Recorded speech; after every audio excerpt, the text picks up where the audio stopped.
প্রতি এটাই আমি অনেক খুশি হয়েছি। চলো চলো এবার কাঁধে কাঁধ মিশিয়ে কাজে লেগে যায়। সবাই মিলে একসঙ্গে কাজ করলে তবেই না সাফল্য আসবে। একদম ঠিকই ধরেছ রাজকন্যা জেসমিন। রাজপুত্র এরই মধ্যে আমার বশ হয়ে গেছে।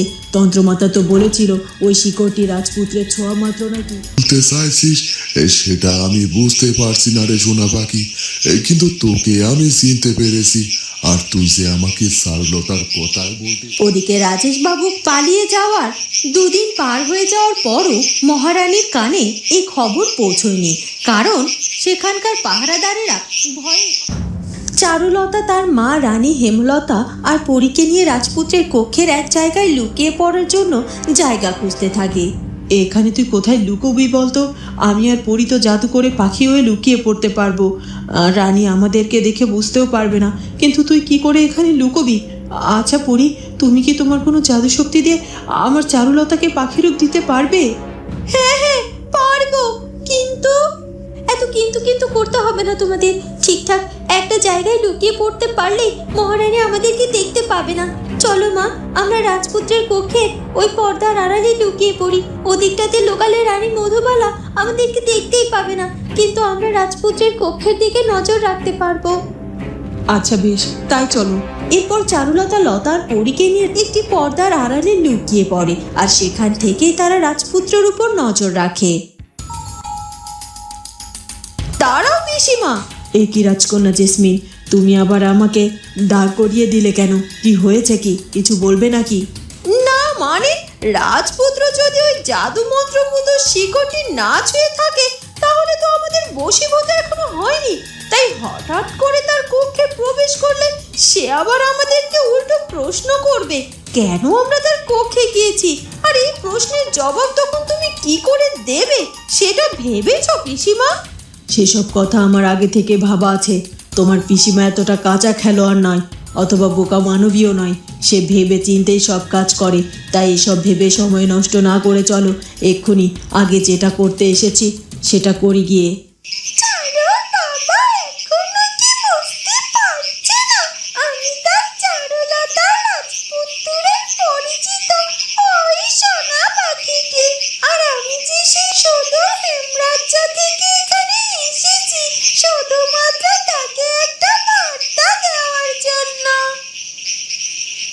না না, আমি শুরুতে সবটা বুঝতে না পারলেও এখন ঠিকই বুঝতে পারছি।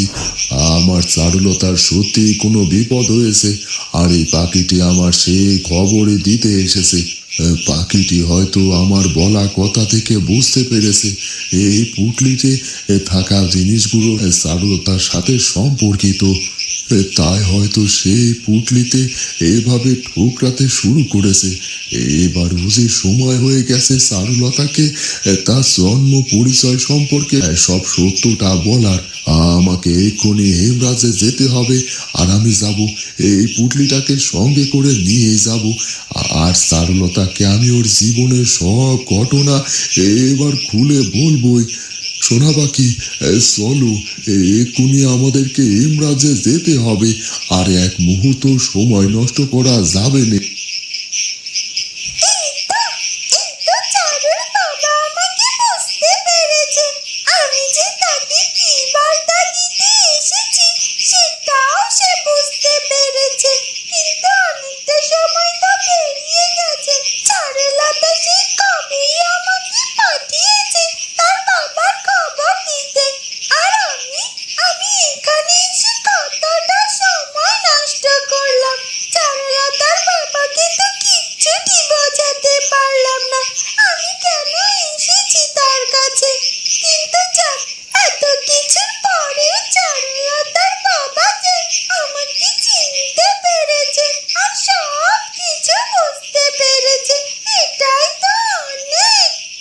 তুই আমাকে কি বলতে চাইছিস সেটা আমি বুঝতে পারছি না রে সোনা পাখি, কিন্তু তোকে আমি চিনতে পেরেছি।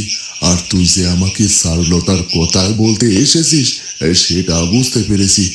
চল চল, আর এক মুহূর্ত দেরি নয়, এক্ষুনি আমাদেরকে হেমরাজের উদ্দেশ্যে বেরিয়ে পড়তে হবে। এরপর চারুলতার বাবা সোনা পাখিকে সঙ্গে করে আর সেই পুটলিটাকে সঙ্গে করে নিয়ে হেমরাজ্যের উদ্দেশ্যে রওনা দেয়। তখনই এই দেখুন দেখুন আমাদের নিজের হাতে বোনা শাড়ি, এগুলো ভালো করে দেখুন, আপনাদের নিশ্চয়ই এই শাড়িগুলো বড্ড পছন্দ হবে। হ্যাঁ হ্যাঁ হ্যাঁ হ্যাঁ, আর সবচাইতে বড় কথা হলো এগুলো হেমরাজের নাম করা ওই রেশমি সুতো দিয়ে তৈরি। এই শাড়িগুলো এতটাই মলিন যে সেটা আপনারা স্পর্শ করলেই বুঝতে পারবেন। গুণে মানে সব দিক দিয়ে সেরা হেমরাজ্যের সুতো, আর সেই সুতোই বোনা এই শাড়িগুলো। আরে তাই তো, শাড়িগুলো তো সত্যিই অপূর্ব, আর গুণে মানেও মনে হচ্ছে অতুলনীয়। তা আপনার শাড়ির দাম কত করে চাইছেন? আমরা আগে শাড়ির কোনো দাম নির্ধারণ করিনি গো। আপনারা আপনাদের মন মতো এই শাড়িগুলোর দাম বলুন, তারপরে আমরা জানাবো আমরা সেই দামে শাড়িগুলো দিতে পারবো কি না। ওদিকে রাজপুত্র তখন তার কক্ষে দাঁড়িয়েছিল, আর সে তার চারুলতার কথা মতো তলোয়ারটি এক হাতে তুলে নেয়, আর অন্য হাতে টেবিলের পাশে রাখা ওই শিকড়টিও তুলে নেয়।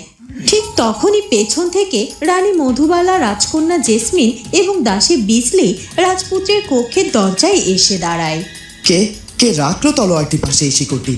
রাজ্যের দাস দাসী আজকাল দেখছি পরিষ্কার পরিচ্ছন্নটুকু ভালোভাবে করছে না। এরা দেখছি বড্ড কাজে ফাঁকি দেওয়া শিখেছে। রানীমাকে জানাতে হবে, রানীমাকে জানিয়ে এই রাজ্যের দাস দাসীকে একটা শাস্তি দেওয়ার ব্যবস্থা করতে হবে। তাদের কত বড় সাহস, তারা কিনা রাজপুত্রের কক্ষ পরিষ্কার পরিচ্ছন্নতায় অবহেলা করে। শুনেছেন মহারানী, শুনেছেন? আমি রাজপুত্রের মুখে যে কথাগুলো শুনতে পেলাম, আপনারাও কি তাই শুনতে পেলেন? যে রাজপুত্র অরুণের মনে এত দয়া মায়া, গরিব দুঃখীদের প্রতি এত ভালোবাসা, কোনোদিনও দাস দাসীকে কোনো কাজের নির্দেশ আদেশ পর্যন্ত দেয়নি। সেই রাজপুত্র কিনা দাস দাসীকে শাস্তি দেওয়ার কথা বলছে। এ আমি কি শুনতে পাচ্ছি রাজপুত্র অরুণের মুখ থেকে, বলুন তো? হ্যাঁ পিসিমা, আমিও রাজপুত্রের এমন কথা শুনে অবাক হয়ে যাচ্ছি। তবে কি রাজপুত্র তোমার বশীভূত হয়ে গেল? ওই তো সে মন্ত্রপুত শিকড়টি রাজপুত্রের হাতেই দেখতে পাচ্ছি। তার মানে ইতিমধ্যে রাজপুত্র তোমার বশ হয়ে গেছে, তাই তো? আর তার কথাবার্তাতেই তো সেটা প্রমাণ পাওয়া যাচ্ছে। একদম ঠিকই ধরেছ রাজকন্যা জেসমিন, রাজপুত্র এরই মধ্যে আমার বশ হয়ে গেছে। তন্ত্রমাতা তো বলেছিল ওই শিকড়টি রাজপুত্রের ছোঁয়া মাত্র নাকি আমার বশ হয়ে যাবে, আর দেখো সেটাই হয়েছে। শুধু শুধু আমরা তন্ত্রমাতা তার জাদুবিদ্যা নিয়ে প্রশ্ন তুলেছিলাম, এখন আবার দ্বিতীয়বারের মতো প্রমাণিত হয়ে গেল যে তন্ত্রমাতার করা জাদু শক্তি কোনো ভুল বা মিথ্যে কিছু নয়।